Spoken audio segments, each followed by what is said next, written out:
Number 1, individual day. The number 1 always signifies the beginning of anything, which means that this is an excellent day for you to get busy and accomplish something.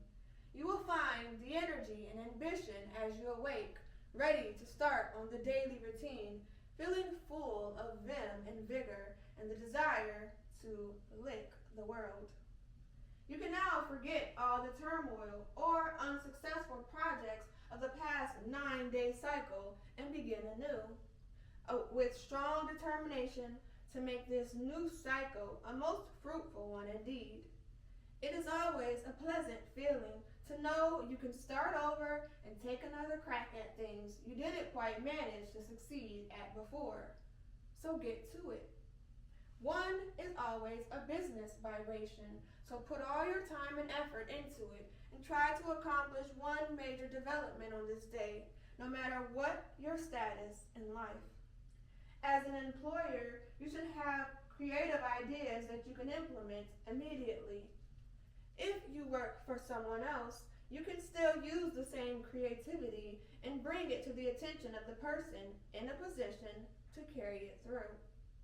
This can also be the day for seeking an advance or a raise in salary, since you stand a very good chance of getting it.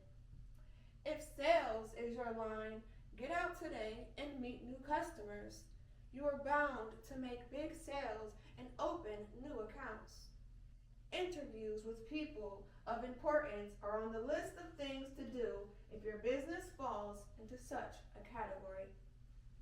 Creativity will flow through you in many ways. Don't ignore it.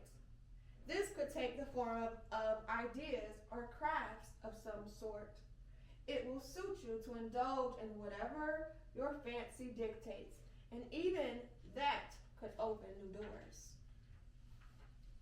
Whatever you do, there must be some way for you to expand, and this is the perfect day for you to do so. Even a homebody can use this power to expand her or his interests by signing up for a new course of some kind, making new friends, joining an organization, planting or rearranging a garden, going on a trip, or reading a new book. Expansion of your activities will bring an expansion of your prestige in both business and social circles. Meet people with charm and sincerity. Forget old arguments or grudges. They have yet to bring happiness to anyone. Forgive and forget should be your motto, and this is the best time to do so. When you do, there will be an ever-widening circle of admirers and a sense of inner peace gained that you can never have when you are beset with ill feelings toward anyone. Be patient, tolerant, calm, and determined, and let no one or nothing upset you, or it will undo whatever good you have accomplished.